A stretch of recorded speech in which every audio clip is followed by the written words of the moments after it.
you realize this air rifle isn't going to do diddly squat? I'm like, okay. That's my high-pitched voice at the time. Okay, bye. And I'm sitting there in a deer stand. And at the time, it's the biggest buck I've ever seen. Big 10-point. I don't know what he scored. 130 maybe, 140. He's a big dude. And I see him come out. I'm looking at this thing, and I'm like, I mean, he's right below me because we're in the city. And so he's 5-10 yards from me. He is not far at all. Big Buck Registry's Deer Hunting Podcast, powered by Advanced Takedown Tree Stands, episode number 219. Blake Alma. One Hunter's Beginning, the Art of the Outdoorsman. Please support our sponsors as they make this show possible. Today's show is sponsored by Advanced Takedown Tree Stands, the Horny Buck Seed Company, Covert Scouting Cameras, the ScentLock Enforcer, your personal ozone generator, and Morris's Sporting Goods.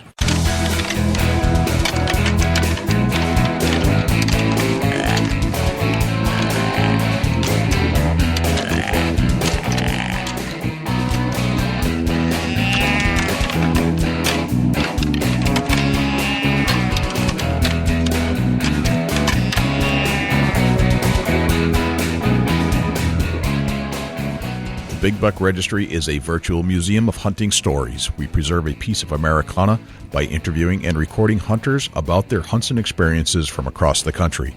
And who knows, maybe we'll learn a thing or two along the way that'll help us take our hunt to the next level. Hi, this is Ben Rising with Whitetail Edge. Sit tight as you're about to listen to the best podcast that you possibly can listen to, the Big Buck Registry Deer Hunting Podcast. This is Bill Vale from PressureDeerPro.com, and you're listening to the Big Buck Registry's Deer Hunting Podcast. This is Sean Smith with Whitestone Trophy Ranch and Deer Star Breeders out of Houston, Texas, and you're about to listen to my number one podcast, Big Buck Registry Deer Hunting Podcast. Hello, ladies and gentlemen. Welcome to another edition of the Big Buck Registry's Deer Hunting Podcast. My name is Jay, and for Dusty Phillips and Jim Keller, I'd like to welcome you to the show. A couple of things I would like you to do for us if you could. If you would, please, go check us out on iTunes. Subscribe. Leave us a review. We want to try and push this podcast up the charts. I know we have a lot of listeners out there, and I need you to take some action. I need you to go and leave a review on iTunes and subscribe to the show. If you do subscribe, that'll give you access to this show each and every week with a notification on your iPhone. If you're not on an iPhone, don't worry about it. But you can access this show on YouTube in its entirety, on Stitcher, TuneIn Radio, iHeartRadio. It's all right there for you to grab and listen as you please. Something new I wanted to tell you guys about. We have merch. I'm not kidding. We actually have products for you to buy, and they're t-shirts that are designed right here at Big Buck Studios. So if you'd like to go check out our list, the best place to go is Amazon. All you have to do is go to Amazon.com and type in the search bar, Big Buck Registry. You'll see all the t-shirts that are designed by Big Buck Studios for you to purchase. They're about $20 each, and we have a few varieties. We're working on some more designs. If you have a design idea, certainly shoot me an email, jay@bigbuckregistry.com, and we'll consider it. There's the Behrmann t-shirt, which is a picture of Mike Behrmann, who shot the living room buck, and we'll work on some more. But anyway, if you'd like, again, Amazon.com, do a search for Big Buck Registry, and you'll find all the t-shirts that are available that you can wear as fans of this show, and check it out. Here's a quick word from our friend Tom McMillan from the Sportsman's channel on #Deer Week. Tom, tell me about #Deer Week. What's that all about? Deer Week is going to be a celebration of the great sport of deer hunting that we all know and love. It's going to be on both the Sportsman's channel. I'm going to be hosting it on the Sportsman's channel. A friend of mine, Michael Waddell, you may have heard of him. He's going to be the host. Yeah, he's going to be the host on Outdoor Channel. And there's even going to be some kind of going back and forth, some riffing between Michael and I with some split screen stuff. And #Deer Week is how the viewers, the listeners out there can share their deer hunting stories. They can ask questions. They can be involved. And it's just, it's something that the Outdoor Sportsman's Group celebrate. This is basically the society that we all are of deer hunters. Every episode is going to be what they either consider to be one of the most informative deer episodes that they've ever got, or their favorite deer hunt, or maybe even a collaboration of all the above. Starting October 15th on each network, Sportsman's Channel and Outdoor Channel, 7 Eastern. Everybody needs to be tuning in for Deer Week. We'll turn to our interview with Blake Alma in just a second. But before we get there, let's turn to Jim Keller with the Deer News. For the Big Buck Registry, this is Jim Keller with the Deer News.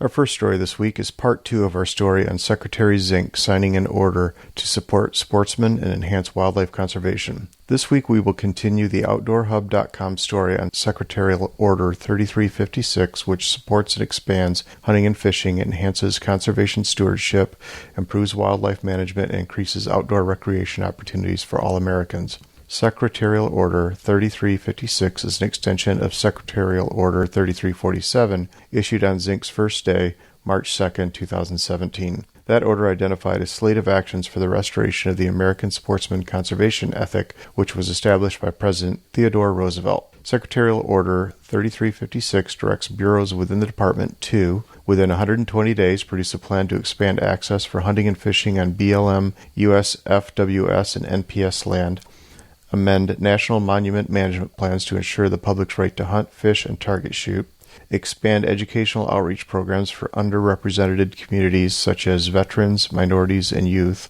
in a manner that respects the rights and privacy of the owners of non-public lands, identify lands within their purview where access to department land, particularly access for hunting, fishing, recreational shooting, and other forms of outdoor recreation, is currently limited, including areas of department land that may be impractical or effectively impossible to access via public roads or trails under current conditions, but where there may be an opportunity to gain access through an easement, right-of-way, or acquisition, and provide a report detailing such lands to the Deputy Secretary. Within 365 days, cooperate, coordinate, create, make available, and continuously update online a single one-stop department site database of available opportunities for hunting, fishing, and recreational shooting on department lands. Improves wildlife management through collaboration with state, tribal, territorial, and conservation partners. This order is fantastic news for outdoors people across the country. We will continue to report on the progress and updates. Thirsty key deer get a helping hand after Irma. This story is from the Mother Nature News website and was reported by Dan Chapman. Key deer were hit hard by Hurricane Irma. Some survivors seem listless and dehydrated after Irma racked the hard-hit Big Pine Key Island, home to National Key Deer Refuge. The storm surge, 4 feet high in places, inundated freshwater drinking holes, turning the water salty and unpalatable, and the 180-mile-per-hour winds lifted Atlantic Ocean water into the air and down onto the vegetation that the deer eat. After the storm passed, reports began streaming into the U.S. Fish and Wildlife Service of sick-looking deer crumpled in the marshes or zigzagging across roads. Something had to be done. Bucking long-standing policy, the FWS decided that residents and employees could provide water to the deer, though feeding the deer is not encouraged. The decision was applauded by Colleen Fuller, a deer lover on Big Pine Key who manages a Facebook page dedicated to the North America's smallest deer. The page's followers have doubled to 1,800 since Irma. Most commenters worry about the key deer's future. Some key deer succumbed to the storm. Service personnel have tallied about 18 deaths and have carted away deer from canals, road signs, and backyards. On an 8,500-acre refuge covered in mangrove marsh and piney wetlands, it was impossible to fully account for the number of deer that didn't survive Irma. We will stay tuned to this story. Huntress commits suicide after bullying from animal rights activist community. This story is from the WideOpenSpaces.com website and was posted by Colton Bailey. The online hate towards hunting is often taken too far, but this time someone tragically took it to heart and acted on it. Milenia Capitan, a well-known huntress and blogger, unfortunately couldn't take the scrutiny from the anti-hunting community anymore and took her own life recently. She had been a big target for animal rights activists on her online platforms. The news and the story is tragic, and the hunting community has come together to show support in keeping her in their thoughts and prayers. Melania from Catalonia rose to popularity by educating others on her hunting tactics as well as letting fans and others into her day-to-day life. Her posts caused a lot of controversy across the internet, especially among the animal rights activists and groups who followed closely and widely criticized her in any way possible. The news is rather tragic, and it makes you wonder if any actions will ever be taken towards the type of comments and the banter that you see get thrown around on social media. Even after her passing, Melania's Facebook profile was inundated with messages grotesquely celebrating the news of her death. It's hard to even comprehend that people actually feel this way, and on top of that, have the audacity to post it publicly. It makes you wonder where we are at as a society. The messages and comments are very distasteful, and out of respect for Melania, we won't include them in this article. It brings us back to the question we always ask. Why shouldn't people be held accountable for their words, threats, and actions over social media like they are in the workplace? It is one thing to disagree with hunting, but to wish harm on a hunter and view an animal's life as more important than that of a human is something we will never, ever understand. Ever. Our thoughts go out to Melania and all of those close to her, and may she rest in peace. That concludes this week's edition of the Big Buck Registry's Deer News. For links to the stories featured this week, please check our show notes at www.bigbuckregistry.com. If you have any ideas on future topics or have questions about any of these topics, please email me at jim@bigbuckregistry.com. For the Big Buck Registry, this is Jim Keller with the Deer News. Well, thanks to Jim Keller with the Deer News. Let me tell you a little bit more about Blake Alma. Blake is a young man, and he is interested in the outdoors.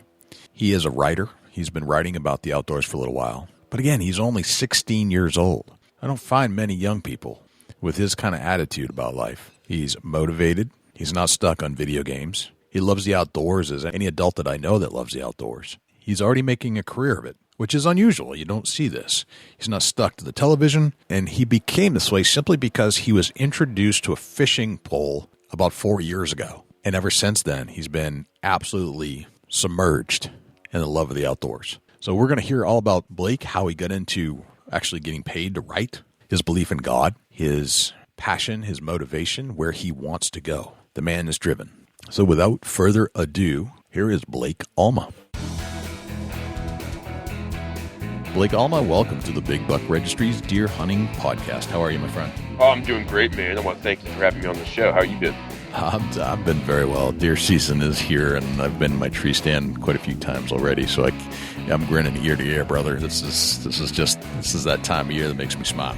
Yeah, I couldn't agree more. Our season starts the 30th, so I'm definitely looking forward to getting out there in the field, man. That's cool. Where are you at right now, Blake? I live north of Cincinnati, Ohio. Okay. So we have some pretty awesome deer here. Yeah, you do. I live in the suburbs, and so when I see a deer, here's the coolest thing. We have about 20 acres of woods where I live at, and I could go up about 5 yards up to these deer, and then they're spooked. They're city deer. They're pretty used to us, so that's pretty neat. If I go out east toward Batavia and Chillicothe area, they get pretty rural back there, and that's where the magic's at. That's funny. I think I know where you're at because our good friend Mike Behrmann of the Living Room Buck interview and lives down around that way.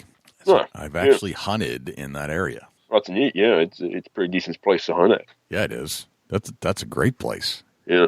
I mean, a lot of my buddies have pulled out some awesome big bucks here. Dan Coffman, I don't know if you know who that is. Sure do. He's been on our show. Yep. Yeah, neat. He holds the record, second record with the archery with a bow to a white-tailed deer. Yeah. And I don't remember what I scored. I know it's in the 300. That was here in Ohio. Right. And so that's a pretty big buck and pretty awesome accomplishment. And then the Tucker buck, that's the world record. That's down in Tennessee. So I guess we got over here on the eastern area. It has some pretty nice bucks, and so where Tucker killed the buck, it was probably about 5 hours away from where I'm at. That's not far, man. That's not far at all. Yeah. So Dan actually came to our studio in Ohio, which is inside of Dusty's home, and Dan did the interview from actually in studio, which is unusual. Usually we're virtual, but yeah, he actually visited the studio in Ohio. Oh, that's neat. Where are you guys at? Dusty is in Farmersville, and I'm up in New Hampshire, just outside of the capital of Concord. Okay, cool. Yeah, I was curious about that. Yeah, that's neat. Yeah, I like Dan. I'm actually going to do an interview with him, written interview, for Wide Open Spaces here shortly. Got to write up some questions for him, and he'll fill those out, and we'll get that on wideopenspaces.com. Excellent. Very cool. Yeah. So, Blake, what the one thing that I think is fascinating about you, and I want to get into this a little bit more, and you actually put it in your tagline in your email, is that you're 16 years old, going on 17. Yeah. Just talking to you right now, you seem like you're extremely mature for a 17-year-old compared to all the other 17-year-olds I've talked to in the world. So tell me about your life. Yeah. How did you get to be the way you are? Well, I'll go back to I'll start off when I was born. My dad was out in the field hunting. He's been he was been stalking this big 12-point buck for a week, and he finally got a hold of him when my mother was out with him, and she was 9 months pregnant with me. And then all of a sudden, she felt this big kick. Her water broke, and man, she was ready to go, and she was about to have me. And so while they were hunting up in the blind, she gave birth to me, and my dad took his hunting knife, cut the umbilical cord, and out came Blake, born in the outdoor. I'm just kidding, that never happened.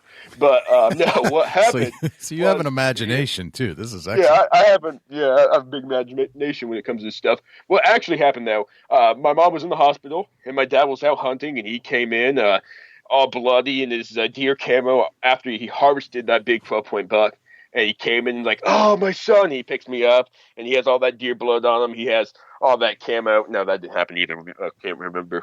No, here's what happened. And so it was 2013. By that time now, I was 12 years old. I had never really done anything outdoors in my life. My parents are not sportsmen, so I'm totally kidding there. They're not sportsmen at all. But I was at teen camp. It was my first year teen camp. I was 12 years old. Okay. And there was boys swim time. It was swimming in the chlorine pool. It's never really been my thing. I just don't like swimming. And one of the reasons why I didn't go swimming was because I was picked on. I was just the youngest guy there, the smallest guy there. That's just the way it is. And one of the team counselors there noticed I was picked on. I just was kind of an outcast. I was just the youngest guy there. Didn't really know what I was doing. And he's like, "Hey, Blake, man, I noticed you're not hanging out with the guys. Do you want to come down to this creek with me and go fishing?" I'm like, well, yeah, I've gone fishing once or twice. So I'd love to do it again. Yep. And we go down there. He gives me this little push button rod, and I catch a bunch of bluegill, some rock bass. I believe I caught catfish as well. And so because of that one experience, his name's Brian May, the guy who took me fishing. Because of that one experience, some guy I didn't know who was just happened to be a team counselor there took me fishing. It literally changed my life. And so that's how it happened. And so that was back in 2013. I was 12 years old then. It was in the summer. And just a big thanks to him. I can't express my gratefulness to Brian May for getting me in the outdoors. And so the biggest piece of advice I can give to somebody who's much older than me is take a kid fishing, take them outdoors and see where it goes. And so I've been very blessed because of Brian May. He took me fishing. And here's what happened. So I was 12 at the time, and I hadn't seen Brian May probably 3 years. And so in that 3 years, I developed this huge love for the outdoors. I really was into fishing, and that's really all I wanted to do. And then I came up with some little outlines. I came up with just some details about writing a book. I've always written. I have little storybooks I've written back when I was 7, 8, 9 years old. I've always liked writing. And so I was 12. I put together the idea to write a book about getting into the outdoors. And so I wrote this book. It's called The Outdoorsman's Bible. It's up now. I plan on actually redoing it here in the future. But I wrote that book when I was about 13 years old, got it published when I was 14. And during that time, I got into trapping. I love trapping. And I got a little bit into archery. I've been practicing archery. I had an old bear bow. I mean, it's from probably the 90s. It's called the Bear Pro Specialist, old thing. Right. I just bought a new one. It's called the Bear Pledge, and so I've been very excited to have that. So I was doing archery, and I was just really enjoying the outdoors. I never went deer hunting or anything, and I was just enjoying everything that I could enjoy as a 13, 14, 15-year-old whose parents were not into the outdoors. I didn't really have a mentor who taught me anything. I mean, I'll be honest with you, most stuff I've learned is from YouTube. I'll be quite frank with you, from YouTube. And then I have my outdoor TV. And so I've been watching all kinds of shows on there. And so there's a lot of things I've learned from just reading and just watching videos. And then a lot of it also came with experience in working in the outdoor industry. Gotcha. And so anyway, I wrote that book, got published, and in 2015, the camp that I went to had a junior camp. And I was too old to go to this junior camp, but they had parents go to the kids' camp day. Well, I went with my parents, and lo and behold, Brian May, the guy that got me fishing, was there. Okay, and I had no contact with him. I hadn't talked to him in 3 years. I went up to him, and I was like, "Man, I got some stories to tell you," and I got to catch up with him, and he's been awesome inspiration in my life. So it's because of that guy I got in the outdoors, and then I started writing more books, and I got those published as well, and those kind of took off. And so I started a blog called The Art of an Outdoorsman, and it was just a blog about how to do stuff outdoors, and that took off. And I ended up changing that into more of an outdoorsy media site, posting like how to do's and what's trending in outdoor news right now and stuff. Yeah. And because of that, I started doing freelance writing for different companies. One of the companies I started writing for was a survival-based website called Survival Life. And I wrote all kinds of articles about harvesting your own meat and such, and trapping and all that fun stuff. And during my duration of about 4 or 5 months for writing for them, this company called WRVO, it's a radio network, reached out to me and said, Blake, do you want your own radio show? I thought it was a scam at first. I had no idea. I was 15. I was like, what in the world is this? I looked into it. They were legitimately offer me a TV show. A radio show. I'm like, no way. It's so, yeah, I took the offer. And trust me, if you go back and listen to the very first episode we did, the very first podcast we did, I was not good at it. I had no experience doing it at all. I was just not good at it, but I liked doing it. And so I kept doing it. And so we did our first 10 episodes. It was a bi-weekly show. So every 2 weeks, a new episode would air every week, and we'd just do a rerun. And so we did 10 episodes, and then in October, we just stopped. October of last year, I stopped. I took a break from doing it. I just stopped, did a little bit more writing and stuff. I just stopped doing it. Mm-hmm. And I really just stopped. I had no reason to stop. I stopped doing it. And then I picked it back up in June because I really wanted to keep doing it. I love doing it. And so I started putting on more of the podcast things. I am no longer really doing a radio show per se. It's more of a podcast now. Yep. And so it's on iTunes, Google Play, and all the platforms that podcasts are on, like you guys are. And so I'm doing podcast now. And so the podcast has done so much better than the radio show ever did. We still call it the radio show because that's how we started it, but it's really a podcast now. It has done remarkably well. I've been really blessed. God's blessed me in so many ways. And while I was doing that, I came up, I was thinking, like, no, I wonder how can I expand my work as an outdoorsman. And when I first got started all this, of course I wanted to do outdoor TV. That would have been a dream come true. But I realized it wouldn't be until another 10, 15 years until that would happen. And so I'm like, I'll just keep doing this until I'm old enough and have the money to buy cameras and blah, blah, blah, blah, pay for the airtime and whatnot. But when I was just back in April of this year, I was sitting down brainstorming some ideas. I'm like, I got an idea. Why don't I film an outdoor talk show and air that on one of the networks? And so I started filming the show, The Outdoor Experience. And so we had all kinds of guests on the show. We've had Michael Waddell, which I know you guys had on the show. I love Michael. Yep. I've had Reed Robinson with Duck Dynasty, Jana Waller, which I know has been on your show as well. We've had Nick Munt, which I know he's also been on your show. So we've had all kinds of awesome guests on the show. We filmed that and air that now on the Hunt channel. And so in May, the first week of May, I contacted Merrill Sport, which I also know that you know. Yeah. Man, we all the connections that we have are pretty similar. But anyway, yeah. I contacted him. I was like, hey, man, I got this show. Would you be interested in airing it? He's like, well, yeah, absolutely. And he didn't charge me a dime. He still hasn't. And so I get to air my show on Hunt Channel, and we talk to all kinds of different guests. And so that's been an absolute blessing. So we've been doing that since May. It premiered on the 22nd of May. And during all that, I teamed up with, they teamed up with me, I guess, called Woods and Water Addiction, which is here in Ohio. It's a hunting group. They film their hunts and put it on YouTube. Well, they were looking for airtime. And they asked me off and on about it and say, hey, Blake, can we air an episode one time, just air one episode on your show sometime in the future? And I'm like, yeah, that's definitely a possibility. And I had a meeting with them just about a month ago. And we talked, and what's going to happen is we're going to actually end up making the show bi-weekly, the talk show side, talking to guests like Michael Waddell and whatnot. Make that a bi-weekly show, so 2 episodes a month. And then the other shows will be us out in the field, whether that's harvesting game, fishing, whatever it might be. We're going to be actually filming outdoor recreation, which what most shows do. And so we're going to have this cool, interesting mix. And so me, Woods, Water, and Dixon are going to do some awesome hunts. So I'm looking forward to that all over the state of Ohio. And so I'm maybe going up to Akron, up with Wax Star Hunters. They invited me to do some rabbit hunting, so we might film that. That ought to be fun. And so there's some awesome opportunities I've been blessed with, and it's just been an awesome joyride. So I know that's a long story, but that's really how it all began. Some guy I didn't know took me into the outdoors and gave me that awesome outdoor experience. And so because of that, it changed my life. And so I'm pretty grateful for that. So I really encourage anybody who's listening that has a friend that has a kid or has their own kids or has just a kid that they have the opportunity to take outdoors. Don't waste that opportunity. Get them outdoors, because there's not.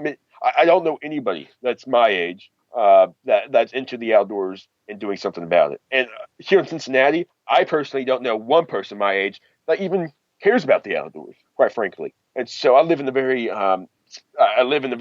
populated area. And so there's really not anybody who cares about the outdoors that's my age. But I hang out with guys who are 20, 30 years older than me who love the outdoors. And I know tons of them. But there's nobody that's my age into the outdoors. And so I think it is as outdoors people, as hunters, as fishermen, as trappers, whatever you might be, it should be our duty to pass on the sport to the next generation. It's a dying sport. And quite frankly, the sport is more than just going out, harvesting game, building memories and such. It really builds up character. It really makes you a better person. Like there's a guy. He is 4 or 5 years younger than me. I think his name's Jackson Hartley. I believe he's 12. I could be off on that, but I believe he's 12. He lives in Utah. He has this little social media platform called Young Hunters without E in it, so it's just Young Hunters. And he's at it, man. And I've never met a kid who is so respectful and grateful to anybody, to God, his family, to me. That's his age. He's super young. And I'm convinced that because his parents raised him in the sport of the outdoors, it really helped him build character. And so he's an awesome guy. In fact, I've invited him to serve as a calling co-host on our show. And so he's just a respectful kid, and I really think it changes one's lifestyle. And so that's what I'm all about, and just pursuing the outdoor experience. So you've been busy, Blake. Yeah, you can say that. Between school, because I'm homeschooled, so I've been blessed with the opportunity of being homeschooled. If I wasn't homeschooled, spending 8 or even more hours a day in school, that's a large chunk of time. Right. And I would only have the evening to myself. It's not like I can go outside in the dark and hunt. That's illegal. And so if I wasn't homeschooled, I doubt I would be where I am right now. And I also doubt that I would even gone to that camp if I wasn't homeschooled, because it was a Christian camp. And I highly doubt if I was going to public school learning God knows what these days, I have no idea where I would be at. And so being homeschooled has also been a great blessing. But between school, this is my senior year, I'm almost done. Between school and all my work that I do in the outdoors, me just going outside, or me writing articles, or me producing the show, or going to edit it or whatnot, it does take up a lot of time, and it's quite consuming. So yeah, it's been fun, but it's been frustrating at times too, because there's so much stuff to do, and to add to that, you have people who are so against the sport that anti-hunters and vegans, it really gets under your skin. And as 16, almost 17, it's hard for me to understand why these people would wish death upon a 16, 17-year-old boy for pursuing something that he liked. My very first death threat was back when I was 14. He called me a waste of atoms. I wrote this. I just wrote this article. Okay, so I believe it was a squirrel. I trapped a squirrel or something. It was by accident. I killed a squirrel. I don't remember how I did it. It was a long time ago. I believe he got stuck in a rat trap or something weird like that. And so I looked at the squirrel and I ate it, and it was tasty, quite tasty. I love squirrel, love rabbit. Mm-hmm. And I took the hide and put salt on it, dried it out, and turned the hide into a bookmark. I made a bookmark from a rodent's hide. Fantastic. And, I'm like, hey, we got to be resourceful. And I actually took the guts and ended up trapping fox with that too. And so that was my first fox ever trap. So that one squirrel actually did a lot of opportunities for me. But anyway, I took that hide, I made a bookmark, and I wrote a little brief, it's called Instructables. Anybody can publish a how to do on that website. And I wrote this article, and a lot of people loved it. Like, oh, that's a great idea. Among all the comments, one stuck out and called me a waste of atoms, and he wants to hammer my fingers alive until I bleed to death, or something absolutely retarded, something like that. And it was a few years ago, but that made me realize that there's going to be people out there who don't like what I do. And so I get it all the time now. It's at the point that I'm like, okay, please stop. But I wrote a book about veganism and anti-hunting and how it's biblically and politically wrong. And it's just one of those things that any hunter probably struggles a bit to get past it, because it's almost unfathomable. Why would somebody wish death upon somebody for something that we've been pursuing for thousands of years? And, hunting's been around forever. And so it is what it is, but there's always going to be people out there that hate the sport. And so between that frustration there and then not having anybody my age that I can turn to and talk about the outdoors kind of sucks. Nobody in my family cares about. I'm the oldest of 7 children, and none of them really care about the outdoors. And so my parents don't. So that can be stressful as well. And then just the amount of work that I end up doing, it can be quite frustrating. But altogether, it's so worth it, and it's awesome experience to be able to just go outside and tell people about it. Cool. So Blake, where did you learn how to write? I mean, you can't just get published just cause. You have to have some skill set. Where did you learn that? I have, like I said, when I'll go back to when I was 6 or 7, I would write I'd write these little paragraphs and draw pictures and give them to my grandpa, and he'd actually sometimes buy them from me. Oh, here's this picture book with a couple words in it. He'd pay me like $5 for me to make that. He was an awesome grandpa. And I just wrote, and I don't know, I guess maybe it brought experience. But I mean, if I look back and look what I wrote when I was 7, 8, 9 years old, it's pretty bad stuff. I was not very good at it. I'm like, and so I don't know. It just eventually formed. Maybe because I've read so many articles about the outdoors, I kind of picked up and learned how to do it. Well, I think it's interesting that somebody of 6, 7 to 13 has any kind of desire to write as much as you do. I think there are people out there, but to write about the outdoors,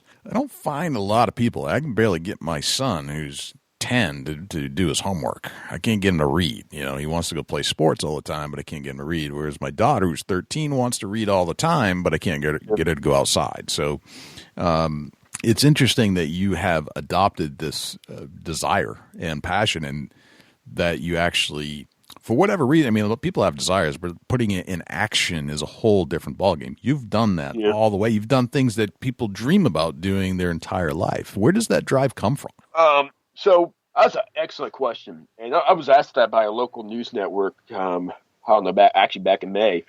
And what I said was, and this is the ultimate reason to why I do anything outdoor related, is the drive ultimately comes from God. To know that He gave us His creation to prove His glory and majesty and power is just a mind-boggling fact. And so it says in Romans 1:20 that the creation of the world was given so that we are without excuse. And what that means is, hey, the outdoors was given so that you may believe in God. And I mean, there's so many atheists in the world, and I don't get that. I don't understand why atheism even exists, but it does. It's just a tool of the devil. But the outdoors alone, for me to go out there and see how the deer behaves and knows that I'm there and smells me, and then boom, looks at me in a stand, that didn't happen by accident. If you think something happened by accident, I mean, really, you see a building and you know there's a builder. Duh, it didn't just poof there by chance. So when I go outside to enjoy the creation, I know the creation has a creator.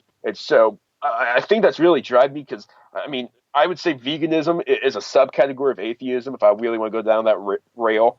The only reason is because they believe we evolved from all these animals, that we shouldn't eat them. But they don't really think about this, that, hey, well, if we evolved from animals, where the animals come from? Well, that means they came from plants, and you're eating plants. So how's that any different? But not to go there. But I think the outdoors is a tool to prove God's existence. And not only that, it shows His love and mercy. Even though we transgressed against Him within days after His creation, when He first made it all, Adam took the fruit, He didn't take away the outdoors. Sure, He took away the easiness of going outside and just plucking an apple to eat it. Now we have to till the ground to grow that. But still, He gave us His creation for us to be stewards of it. So even though we disobeyed His laws, even though we transgressed against Him, the fact is He loved us so much that He let us keep His creation and everything that's in it for us to rule over. All the deer, we have the right to go out there, harvest the deer, and eat it. That is our God-given right. For Him to give us that, even though we disobeyed Him,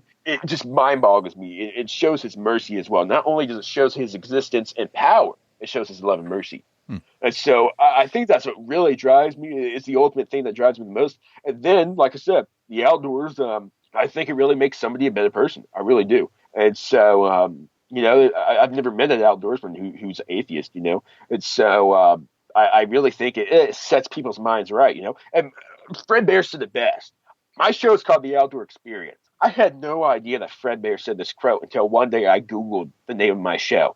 Fred Bear said the best. Immerse yourself in the outdoor experience. Mm-hmm. It will cleanse your soul and make you a better person. No doubt in my mind. I mean, he nailed it. And so when I discovered he said that quote, I freaked out in excitement. I'm like, oh, this is great. And so I took that quote. We have it on the show. It's the opening part of the show. And so I can't believe Fred Bear said that. And so I named my show The Outdoor Experience. And the father of modern bow hunting. I mean, really, if it wasn't for him, I don't think any of us would really be here. He said that. And so that has me saying something. I say this often. If Fred Bear was still alive, he'd probably cry. But he changed the outdoors. And so the outdoors really changes someone's lifestyle, with no doubt. And it draws them closer to God. He said that too. The higher in the tree stand, the closer you are to God. And so he got it right. And so with no doubt, the outdoors just altogether makes you just a better person. I think one of the reasons is because it keeps you away from sin. All the wiles in the city, all the troubles that can be in the city, whether that's going to bars or messing up, screwing up your life, whatever that might be. I think the outdoors kind of keeps you away from that. It's a fascinating perspective. It sounds like you're a religious man. It seems like that has some roots in everything you do. Yeah. Well, so I like to say this. I think the devil actually likes religion. I think it can, because there's so much of it, it confuses people. And so I just believe what the Bible says. What the Bible translated from the Texas Receptus and the Masoretic text, the King James Version, what we have now, I just go with what that says. If anybody says otherwise, that's not in the Bible, I'm like, I don't know about that. Whatever the Bible says, and the Bible's hard to translate. But when you sit down and read it day and day and day after day after day, you get a hold of it and you learn how to study the Bible. And so whatever the Bible says, I'm going to go with. Where did you get your theology experience? Did it come from your parents as well? We do. So I've gone to church my entire life, and I would not. If it wasn't for my parents, I wouldn't be a Christian. But most of what I know is, just like the outdoor stuff, I try to teach myself just about everything I can. Okay. So most of it, I read. Like I said, the more you read the Bible, the more you understand it. And so it's like the more you study it, the more you'll get a hold of it. If you read it once, you'll be like, what in the world did I just read? But then if you read it 10 more times, you're like, oh, okay, I got it now. If you read, I don't like reading very much. I'll be quite frank with you. Even though I love to write, I cannot stand reading. I just got Iwasaki. I can't stand it. I can relate to your son. I just can't stand reading. And I just got Iwasaki's book, all right, Taking Aim. I don't like reading, but I want to read that book. And I can't stay focused when I read. But so I've read the first chapter, okay? And I was like, I have no idea what I just read. And then I went around and read it again. And then I read it again. And then I finally got a hold of it. I don't like reading books that have to do like Harry Potter and stuff like that. I don't like any of that crap. I like reading nonfiction, stuff that's actually true, like biographies, like with Iwashaki's new book, whether that's reading the Bible or reading about biography of Theodore Roosevelt or something like that. I love reading stuff like that. But like Harry Potter and stuff. I mean, I don't think I can't even remember the last time I read a fictional book, and so I just don't like reading stuff like that. But yeah, and so I think a lot of it, some of it did come from my parents, just the basic doctrine of the Bible did. But then the more deeper stuff, especially to do with the outdoors and just how the creation proves His glory, I kind of just picked that up myself. Interesting. So you kind of get into all the stuff on your own. Maybe some guidance, but you sound like you take some stuff very passionately. Once you get in, you're all in. There's no you're not half in ever. Yeah. If you're half in, you're half out. And so I mean, you in the 21st century, 21st century is super duper hard to be a teenager, especially with all these sinful temptations going around, and then all these dads in 21st century leaving their kids, and those are all in the city. In the country, everybody's like, oh, bros, what's up? You're my blood brother, like Ted Nugent kind of stuff. And but if you go to the city, it's pretty bad stuff. I live in the city, so I see a lot of it. I'm happy where I'm at, but there's something about me wanting to reach people my age saying, hey, man, let me help you. Let me take you out to the outdoors so that you understand my God's power and understand the wonderfulness of being in the outdoors. Yeah. And I want them to experience that. And once they experience it, it'll change their life, man. And so the only reason I know that because it changed my life. Right. So I think there's some wonders then when you take a kid fishing, and I think you experience that, which is neat to hear that somebody actually coming from that aspect. Now, living in the city, do you find it? Do you feel like you're an outcast? Do people look at you different being a city dweller, trying to live a country lifestyle?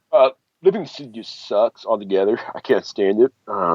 There's the occasional thing I like because we have a Bass Pro about 15 minutes away, and so that's real nice. That's handy. Bass Pro. Yeah, sure. Yeah, that's very handy. And I have 20 acres of woods where I'm at, where we live in the suburbs, ultimately. I live about 20, 30 minutes north of Cincinnati. And so it's all right where I'm at. But, there's not very many people. In fact, there's no people my age that I personally know in this city that are into the outdoors. Now, there's plenty of adults I know, and that's Ted Newton. They're my blood brothers. I'll talk to them all day about the outdoors. We could just sit there and just talk outdoors all day, no problem. Mm-hmm. But I have a hard time relating to teenagers in this area. Okay. Because I don't. I'm like, you like to play sports. I don't care for football. But yeah, I'm sure football changes their lives just like the outdoors does. But the spirituality of the outdoors is so much more powerful than football. And so everybody plays football. Just about.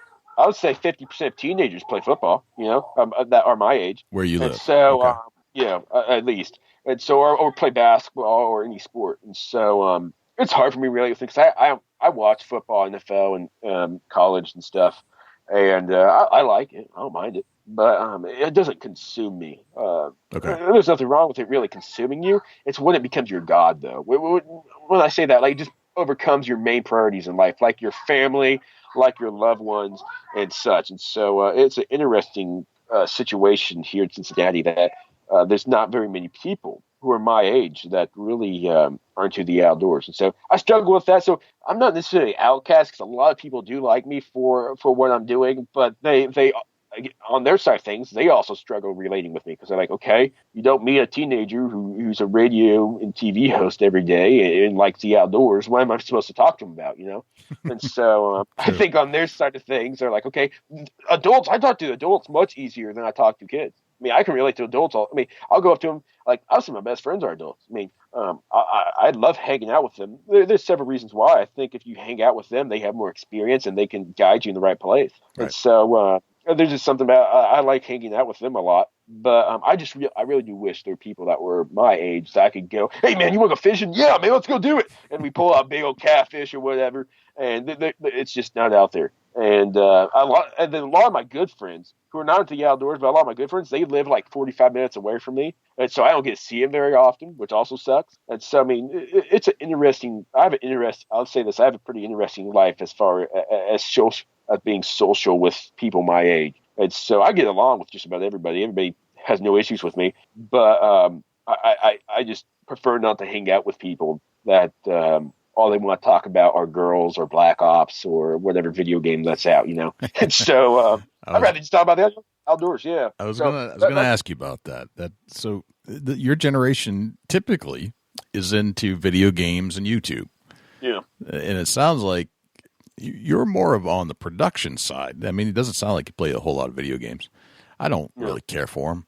My son likes them, but they're sports. But most kids are gamers, or they're the YouTube thing seems to be the fad, where everybody's watching YouTube that are in your age group. But you're using YouTube as a tool. You're not sitting there gawking at a YouTube screen for 5 hours a day. You're actually out there producing content to go onto YouTube as a method to deliver your message. Yeah, pretty much. So here's my perspective on that. All my siblings play video games. I have nothing whatsoever against video games. Mm-hmm. All right. I don't care for them too much. I've played video games. I'll play them in the evening sometimes when there's nothing else for me to do. Sure. But that's how I would have it for every kid. I wish every parent would say, hey, all right, when you come home from school, you do your homework, you eat dinner. Once I see everything you haven't done, okay, you play video games now. And so once you have all your priorities done, play video games. I don't care.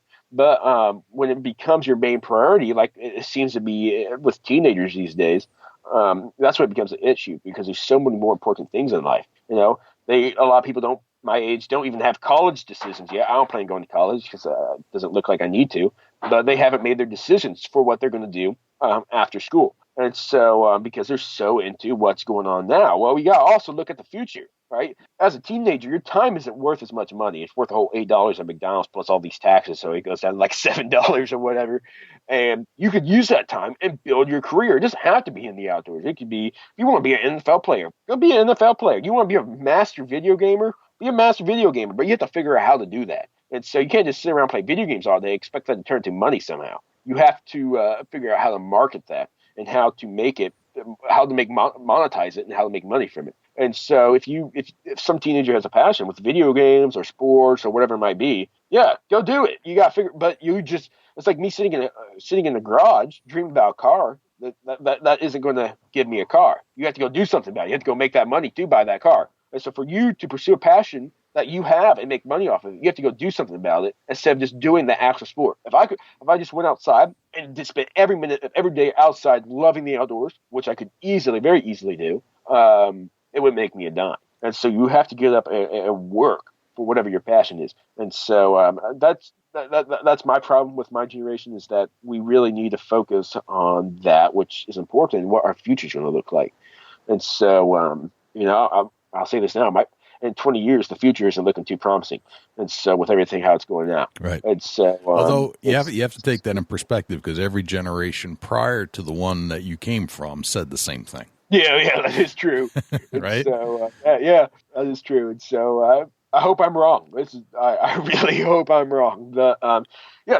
So with video games, I don't have an issue with them until they become obsessive and they become the main priority in your life. And so with my work, I could make my work the main priority in my life and screw up, And so you got to get your priorities straight. And I would put my work over video games, no doubt, And there has been days I'll put my work over school, which I think could be an issue because I need to be doing school. I got to get out of school to ultimately pursue this for the next 20, 30, 40, 50 years. And so you got to make your priorities straight.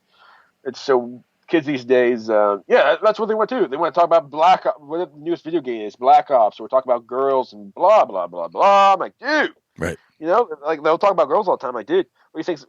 You could talk about them all day, but nothing's going to happen. You got to act on it, man. Just like with your career, you got to act on it. You can do your career all the time, but if you don't act on it and make money from it, it ain't going anywhere.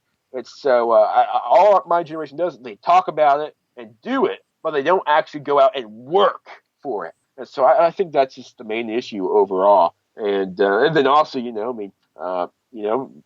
God is not a popular subject in the 21st century. They want to deny there's no God and saying right and wrong, there's no right and wrong and blah, blah, blah. And so I think that's a situation as well that we need to acknowledge the fact, there's a right and wrong. For me to go do this and this and that, that's wrong. But for me to go do this and this and this, oh, that's right. I think we need to make the balance there and say, okay, well, this is wrong, this is right. And so there's that scenario that my generation has not grown up with what the Bible says and what just moral principles. Just it doesn't even have to be what the Bible says.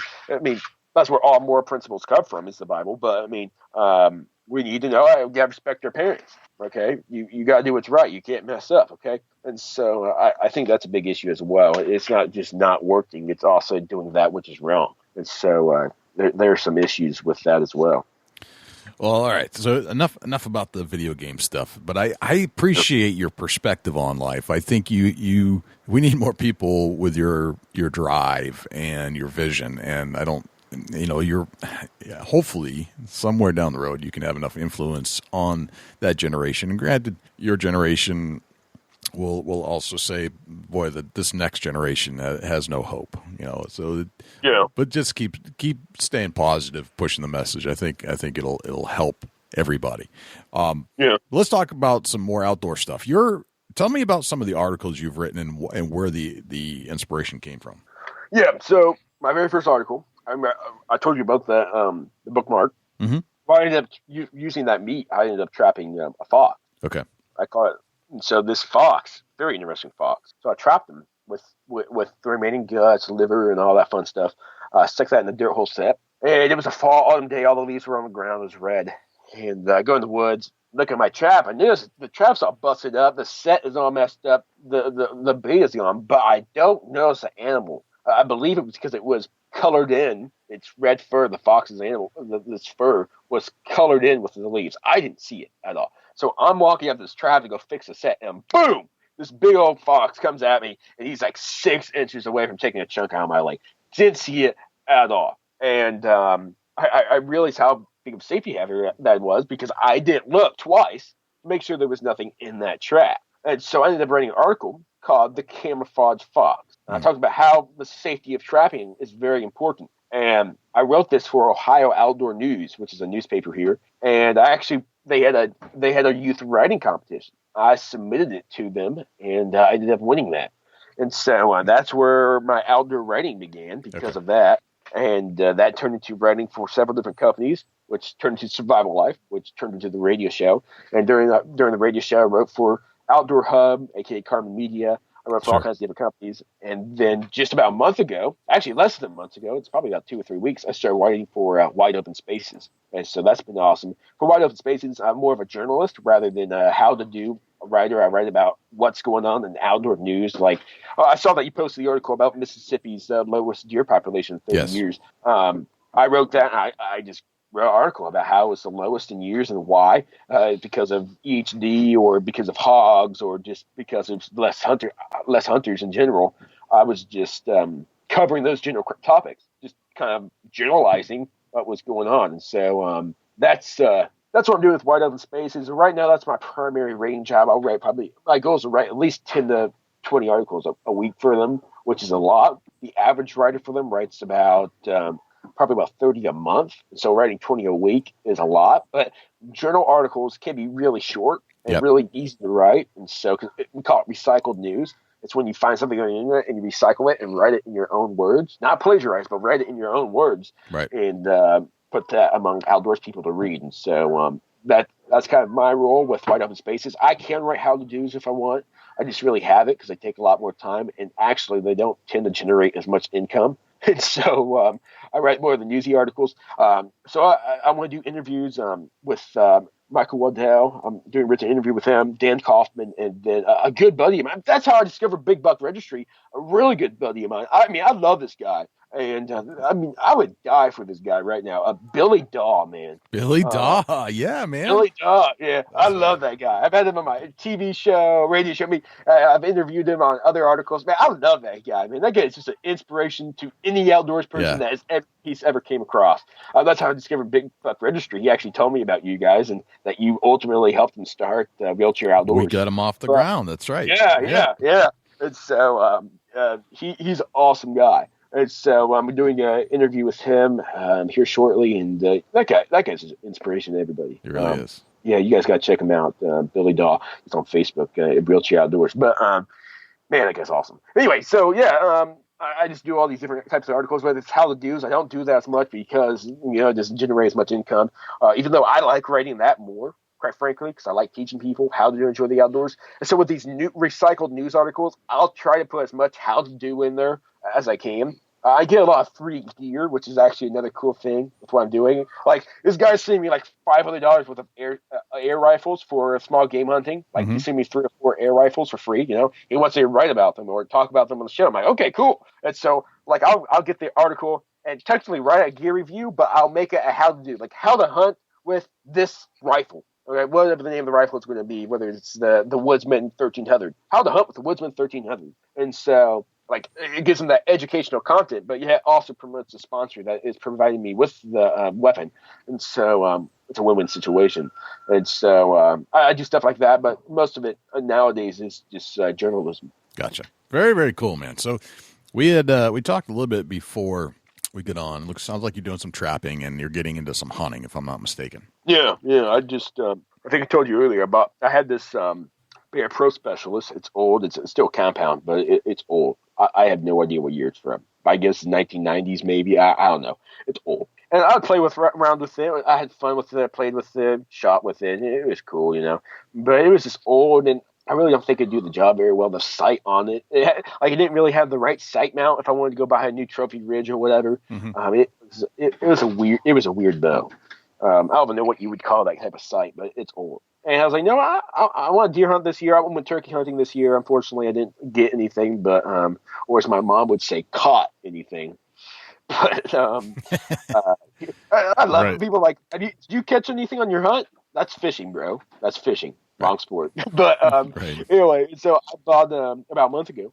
I bought a new bear. It's the only reason I choose bear. They don't sponsor me or anything, but I just respect Fred Bear's legacy, and I want to support him and his family. And if it wasn't for him, we wouldn't be here. And so that's the only reason I use sport. I could care less what bow you use. I think it's become quite a division in the outdoor industry. But I use a bear. And so I bought this Bear Pledge. It's an awesome bow. Love it. It's small. It's sexy. It's awesome. Everything about it is just an awesome bow. And I bought my deer tags for I got 2 of them, and I probably end up buying more. And so I plan on going out with my buddies with Wedgewater Addiction, the team that I recently, teamed up with, and we'll do some deer hunting. And so I'm definitely looking forward to that. And I have a potential deer stand sponsor who will hopefully provide me with deer stand and all the fun monetary stuff. And I'll be able to hunt my 20 acres of woods too. Nice. And so if I get that stand. And so, because it's a special stand, it's actually a self-leveling stand. It's a pretty dope stand. I could go on a pretty crooked tree and it levels itself. It's a really awesome product. But anyway, so maybe going out there using that, because there's nowhere for me to hunt in those 20 acres of woods. It's all curly trees, man. Mm-hmm. And so if that stand will really make a difference, so I can hunt pretty much in my backyard. And so, gotcha. That's nice. But yeah, I'm definitely looking forward to it. Game. I told my friends, I'm like, man, whatever I see first, a doe or a buck, I don't care. I'm not one of those guys that really cares about the size of my antler. Man, I just want meat, man. I love backstraps, man. We had some bacon wrapped deer steaks from backstrap. Oh man, those things are like from heaven. So that's all I care about. I'm like, I want free food. I want 70 pounds of meat from these big bad boys, man. Give me something. Backstraps, the tenderloins, whatever, all that good stuff, man. I want to get some of that. And then I love burgers, man. I'll ground up the beef part. Venison. Ground up the venison, and man, I'm going to make myself some burgers, man. And I'm going to be a happy man. And so I'm a foodie, man. So that's another reason I like to hunt. I mean, I love rabbit, I love squirrel, I love dove, I love all the small game that I hunt. But man, deer, man, is just some good stuff. So. Man, I'm pumped, man. I just want to stick an arrow through whatever I see and just have a heyday and eat him up, man. Well, I think it's interesting the way that, we usually get interviews done with people that are further along in their career. Very rarely are we able to conduct some kind of a interview with some substance with somebody that's early on in your career. And I can see you're progressing from the fishing, getting into the outdoors, getting into the hunting. So this is an interesting tale to like take a snapshot in somebody's life so early on, yet with so much potential. Like I see you going a long way with this thing. This is just the beginning. And I'll probably be gone by the time you're finishing your career, but it's an interesting snapshot in where you're at in your life, and I think it's fascinating where we can talk to somebody so early in this development. Yeah, I appreciate that a lot. And here's the thing: I feel like I know a lot of stuff about the outdoors, and I realize I really don't. There's really, I don't remember who said it. It wasn't Fred Bear, but there is no graduation day in the outdoors. It could have been Fred Bear. I don't know who it was, but somebody said there's no graduation day in the outdoors. And so even though I feel like I know a buttload about deer hunting, I've read tons of articles, watched tons of videos, watched tons of hunting shows, read tons of books. Just read a new book called Whitetail Advantage. Awesome book. Mm-hmm. I feel like I know a lot about it, but then I realized when I go out there, it's going to be so much different from what I understand. And so I feel like I'm like, hey, Blake, how do you do it? Well, let me tell you how to do it, but I've never done it. And so don't take it from me. Here's some sources. Go look at it yourself. But it feels like I could teach people how to do it, but I've never done it. And so I've never written an article about deer hunting. Not once have I ever written an article about deer hunting. We talk about deer hunting on the show a lot, but I let my co-host and guest talk about that themselves, because I don't want to talk about something that, even though I probably do know a thing or two about, I've never experienced it, the full experience of it. And so I try not to cover topics that I haven't experienced. Even though I could easily write an article about deer hunting and how to stalk a deer or whatever, or how to cover up your scent correctly, whatever. I have a feeling that I could cover that, no problem. But I'm not going to write about it, because I don't want people to be like, oh, Blake, you never deer hunted. What do you know about? Well, you're actually right. I don't know anything about this, so I'm gonna back down from this. But like for me, it actually feels like, I'll be honest with you, I've had all kinds of passions in the past. I love coin collecting. I love stamp collecting.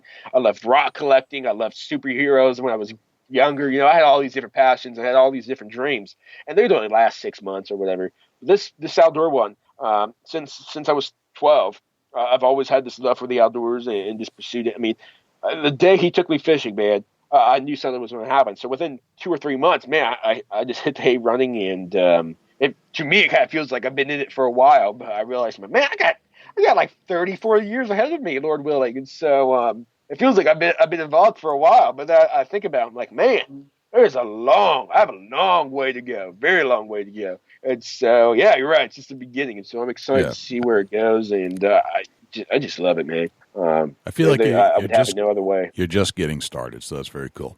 All right, so that being said, in the beginning of our conversation, I asked you to think of a memorable story, and I know you don't have a memorable deer story, but I expect you to come back on and tell us your memorable deer story from your experiences this fall, because I think you're going to have some fun. You said you mentioned you had a story to tell that would get us some giggles. So let's hear you. I got 2 stories. Okay. I went on this radio show, actually. I got invited to call in, and actually I'll be down in Florida this Saturday. I'll be live down there with them on their radio show. It's called the Florida Fishing Radio. I called on the show. This is a fishing story. I have a deer hunting story too. And he was like, man, so Blake, tell us your greatest, funniest fishing experience. I'm like, I don't know if it's really that funny, but it's really interesting. So here's what happened. I was fishing. I don't know, 14, probably 14. I was fishing in Mason, Ohio, at this lake. I can't remember it's Pines Hill, I think it was called. And that place is chock full of catfish, and that's what I was going for. I mean, I had this juicy, fat, nasty night crawler on there, this big hook, man. I'm ready to just crush a catfish. I mean, I'm pumped. I love catfish, so I was ready. And I'm bringing in my reel, just reeling it back in to recast, and boom, I feel this thumb, and it fought me. Whatever it was, it fought me. It did not feel like a catfish, so I didn't know what it was. I had a thought it could have been a turtle at the time. And so I'm fighting this thing. It is literally fighting me. I like, it had weight onto it, and so I kind of thought it was a turtle. And so I'm bringing this thing in. I'm fighting it. It took me probably 5 minutes to bring it in. I get him all the way in, and lo and behold, it is this huge, not small one, but a huge clam, a freshwater clam. It wasn't a fish. It wasn't a reptile. It wasn't an amphibian. It was a clam. This big, huge clam. Whatever the biggest clam you can imagine in your head is probably about that size. It was a big dude. I actually still have the shell of it too. But I don't know. It was the weirdest thing, the weirdest fishing experience I've ever had. I just caught this big, huge clam. It was weird. I don't know how it bit on. It had my entire hook. My hook was gone. It was all in its mouth. I couldn't get it out unless I wanted to crack it, which I didn't. And so I just boiled it and it opened up. I took out the loveliness inside, and then I still had the shell. And so I don't know. That's the weirdest fishing story I can really say I've had. And it's just a weird scenario, man. I don't know how I caught that thing. I still have it, and it's pretty cool. Anyway, my deer story. Yep. This is back when I had very little experience. This is 2013, same year that I got into the outdoors. My neighbor, Adam, he's, I believe, 30, 40. He's into the outdoors. We have the same, like that 20 acres I was telling about of woods. He goes back there too. We kind of have a split dealership with the private owner of that land, whatever. We go back there and do whatever. And we went to, he has a deer stand. We went up to it, and it's the weirdest looking deer stand ever. He hasn't managed to be on a crooked tree. I don't know how he does it. So I feel very unsafe on this deer stand. And he actually wants to shoot doves. And I didn't shoot anything. I just sat up there with him. So he has a little air gun just shooting doves or whatever. Actually, there were pigeons. He was shooting pigeons. And he got one. He shot them. And while we were dove hunting, he shot pigeon hunting. He shot 2 of them. One fell down. He got him. He went back from stand. He shot another one. And this big old hawk, as the pigeon's falling out, hawk came by, took him. And he cussed out loud. Really, we didn't really think about it. He was just mad because he stole his pigeon. But he's dove hunting. He's like, well, I'm going to go find this. All right. You stay here. And Blake, if you see any deer, do you realize this air rifle isn't going to do diddly squat? I'm like, okay. With my high-pitched voice at the time. Okay, bye. And I'm sitting there in a deer stand. And at the time, it's the biggest buck I've ever seen. Big 10-point. I don't know what he scored. 130, maybe 140. He's a big dude. And I see him come out. I'm looking at this thing. And I'm like, mean, he's right below me because we're in the city, and so he's 5-10 yards from me. He is not far at all. And if I had a real muzzle loader or whatever, I could have killed that thing, no problem at all. I have this little 600 FPS 177 caliber BB gun in my hand, and due to my inexperience, for some odd reason, I thought I could kill a deer with a BB gun. I looked down that thing, I pulled my little Red Ryder or whatever it was, cock it, look, aim, I actually shoot him in the butt. I don't know why I was thinking shooting in the butt, too. That's a funny thing. Like, you're supposed to shoot a deer in the lung and the heart, dude, not the butt. And I would go yell at him now if I could go beat my older stuff. I shot that thing in the butt, and that thing made the weirdest noise ever. I can't even replicate it. It was weird. This weird ground thing, and he fell to the ground. So I was like, yeah, I stood up all excited. Then he jumped back up and ran. Never saw that buck again. But here's my biggest piece of advice in that story. It's that when you are young and have kids, teach them not to shoot a deer with a little Red Ryder BB gun. Just my advice. And so people ask me, Blake, have you ever killed a deer? No, but I've shot one. I'm like, what? Yeah, I've actually shot a deer. Hey, Blake, have you gone hunting? Yeah, I shot a deer one time. Oh, how big was he? Oh, he was a big old 10-point. Well, cool, man. You have any meat left over? Oh, no, I didn't kill it. I just shot it with a BB gun. And so it's just one of those irresponsible stories that I had, and shot with a little Red Ryder, and it probably didn't penetrate the skin or anything, but it's just one of those immature stories back when I was, 12 or 13. Right. I think it's a good story that represents where you are in your career of learning to deer hunt. All right, Blake, I've got 10 rapid-fire questions for you. Are you ready? I'm ready. Okay. What's your number one hunting tip of all time? My biggest hunting trip, with any hunting, whatever you're hunting, the key ultimately is to be quiet and be unseen. That's your goal. And so a lot of people put in earbuds while they're hunting or pull open their phone or whatever they do. That's quite hazardous. If you do that, you could. I have a friend that went turkey hunting. He started smoking in the stand. Sure, turkey aren't known for their sense of smell, but I thought it was kind of weird. I'm like, dude, we're hunting, man. Why are you smoking, man? And so, I mean, even though it didn't affect your turkey hunt, it could have. And so in situations, you got to learn to be unseen, be quiet, and hide from your surroundings. That's your goal. Your goal is to outsmart nature. And so that's your goal. And so some people pull out their phones, put in earbuds, check their Facebook, whatever. No, when you're hunting, you have to be primitive and you have to be completely unseen. And so when I was younger, I'd go out all the time with earbuds. Never ever. I never really had any success with small game. Gotcha. I don't have any earbuds anymore. I'm good to go. So just go and see. Be quiet. Excellent. Great tip. All right. We all have these things that we like to have with us when we go into the woods. It drives us crazy if we don't have it with us, and we don't feel like that hunt's going to be successful. Maybe it's a hunting tool. Maybe it's something else. What's that one thing for you? Pocket knife, no doubt. If I don't have a pocket knife, I feel naked. All right. Very good. No doubt. All right. What's your biggest pet peeve in life? My biggest pet peeves are vegan. Vegans and anti-hunters. I don't get it. Okay. Very good. All right. You're going to be 17. As a reference point, what would you tell the 12-year-old Blake Alma, knowing what you know today? Oh man, I'd be like, dude, you should have started earlier. Here, I'd tell him all my plans at 12. Like, okay, you need to be a TV host now. Here's how to do it. Here's how to be a radio host. Here's how to write. I'd tell him everything that I'm doing now, then, so that I could be even more in the game than I am now. That's probably what I would tell him. I would tell him not to screw up with some of the immature things, like shooting that deer. I'd tell him not to shoot that deer with a BB gun. It's another thing I'd tell him to do. Right. All right. Excellent. All right. Let's see. Where are we at? Oh, you're at a hunting convention somewhere in the world, and a stranger comes up to you, and you have a conversation. They ask you what you do for a living. What would you tell them? I love and pursue the sport of hunting. Excellent. Good answer. What did you have for breakfast this morning? I actually had tuna. Tuna for breakfast. All right. That's tuna. Interesting. Tuna salad on crackers. Very interesting. All right. Let's see. You get your own billboard on the side of the highway. It's a blank canvas. You can put anything you want on it in the world. What would you put on it? Oh, good one. I would say, man, that's a good one. Jesus Saves. I know. I don't know. I would probably put something for the TV show, promotional something for the TV show. That's a good one. Yeah. Oh, we've had lots of different answers, and sometimes it's a religious belief, or sometimes it's something hunting related. It goes across the board. I'd mix them somehow. Mix them up. Gotcha. Mix them up. Very cool. If I say the word successful to you, who's the first person that pops into your head and why? Stephen Manella. I think he is most successful hunter, quite frankly. He's the most articulate and most easiest to understand hunter, I think, ever. And he's self-made. He did. I mean, that guy is on the ball. I love that guy. That guy can talk about the outdoors like nobody's business. That guy's he's a success. He's like the modern Fred Bear we have. And so I think he's an awesome guy. Very nice. He is extremely articulate. He's a very smart guy. Yeah. I agree with you. It's amazing. Yep. He is probably the Fred Bear of our time in a lot of ways. Oh, yeah. Yeah. Okay. Let's see. What's a typical day in your life look like?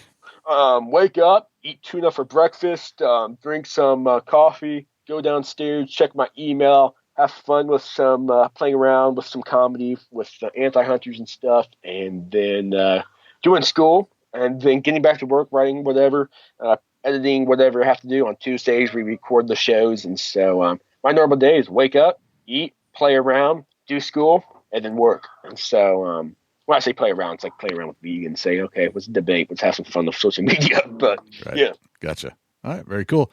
And then finally, and this will probably be something you'll experience this year. What's a typical deer hunting day in your life look like? Typical deer hunting day. Well, I can tell you it's sitting in a tree stand with a BB gun, shooting massive deer, mistakenly shooting massive deer with a BB gun. That's my typical day. All right, very good. Those are the 10 rapid fire questions, Blake. All right, so if we haven't covered enough content here, and people want more information about you and your writing and your TV shows and your podcast, where can we find more information about you? Give us some website links.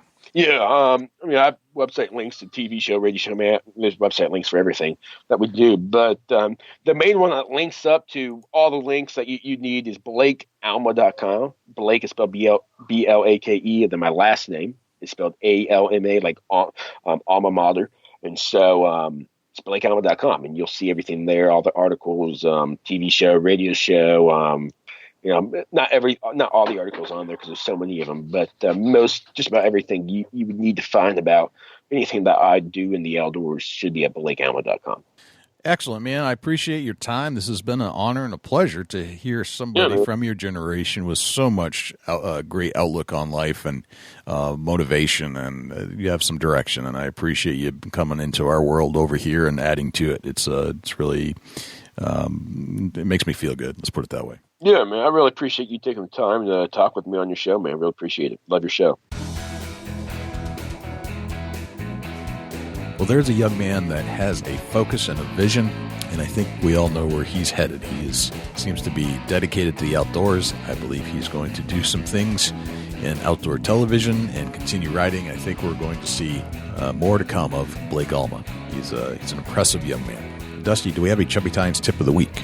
No, we do, Jay. I'm going to touch bases on ground blinds. The Chubby Tines tip of the week is sponsored by Morse's Sporting Goods. Firearms, used firearms, bows, used bows, located at 85 Kentucky Falls Road in Hillsborough, New Hampshire. Give Jim a call at 603-464-3444, morsessportinggoods.com. Your dollars go further in New Hampshire. There's no sales tax. Morse's Sporting Goods. It's a great option to get out of the elements of the weather, and it's sometimes there's just not a tree where you want to be hunting at. And if you're going to set up a ground blind, get that thing in the woods. Give them a chance to adjust to it. It's going to be a foreign object. They say, oh, you brush it in, and I'm not going to say you can't get lucky and go set up a ground blind, brush it in good, and that night kill the buck or a doe or whatever you're hunting. But just 9 out of 10 times they're going to come out and maybe spook a little bit when they see that ground blind, or maybe a little bit of scent that you've left in there, or just something that's not going to be right to either visually or to their taste buds or their nose. Or just give that ground blind time to season in that spot. If you're planning on hunting it pretty heavy, get it out there, get it set up, and let it become part of the element that they're used to. Very nice. It's you notice when you open up a package of anything, no matter what it is. I hate that plastic packaging that everything comes in now. You basically have to take out your knife and you have to cut that through layers of plastic just to get to the item that you first ordered. It drives me nuts. But once you get in there, everything smells like a factory. It's all the synthetic stuff that was used during manufacturing, and guaranteed deer smell that. So I'm with you, man. Just you got to get that kind of seasoned up to match the outdoors. Yeah, no doubt. And it just gives it opportunity to get the deer comfortable, walking in front of it or passing by it or being around it, whatever the scenario may be. If you let it season for a couple weeks before you hunt it, right, it makes a world of difference. Yeah, and I think it's seasoned in a couple different ways. Like I left my blind out all spring and all summer, and not in the place where I was hunting, but I just want to get all the smells out. And then I think you're right. Having it placed in a spot for a couple of weeks so the deer get used to it is just smart. Just good move. Yeah, for sure. Yep. So great tip. Excellent, my friend. Very, very good tip of the week there, Dusty. I appreciate that. I'd like to say thank you to Morse's Sporting Goods for sponsoring the Chubby Tines tip of the week. I also like to say thank you to all of our sponsors. We deeply appreciate their support, and please go check out our sponsors. If you're thinking about buying any of these products in these categories or shopping at any stores, please go check these guys out. So I'd like to say thank you to Advanced Takedown Tree Stands, Covert Scouting Cameras, the Horny Buck Seed Company, Morse's Sporting Goods, and back on board is the Scent Lock Enforcer. So take control of your odor footprint with the Scent Lock Enforcer, your personal ozone generator. Dusty, where can we find you when you're not hanging out here in the studios with me? Shoot me an email, dusty@bigbuckregistry.com. You can look me up on Instagram and Twitter @ChasingAntler, Facebook.com/Chubby Tines Outdoors. Jay, where can the people reach out to you when you're not on the mic? Likewise, you can shoot me an email, jay@bigbuckregistry.com, and you can visit us on Facebook, facebook.com/bigbuckregistry. We're also on Twitter, which is twitter.com/bigbuckregistry. We're also on Instagram, instagram.com/bigbuckregistry, and YouTube, which is youtube.com/bigbuckregistry. On YouTube, you can listen to all of our podcasts in their entirety. As far as videos are concerned, it's a boring video, but the audio content is there, so you can actually listen to our podcast. You can also listen to all of our live shows that we've done on Thursday nights when we do them, and we've gone back and re-interviewed a lot of our previous guests we had on the show just to put a face to a voice, let's put it that way. You can always listen to our show on other places as well, not just YouTube. We're found on iTunes, iHeartRadio, TuneIn Radio, Stitcher, and Blueberry. And if you would like to submit a buck to our page for consideration and be featured on our page in front of 250,000 diehard deer hunting fans, all you have to do is go to bigbuckregistry.com/mybuck, and all of the instructions will be right there. I think that's pretty much everywhere we're at. I think that's a wrap, Dusty. That's a whole lot of big buck, Jay. Sure is. I'm Jay Scott. I'm Dusty Phillips. And this is the Big Buck Registry's Deer Hunting Podcast. We'll see you next week. Can't wait.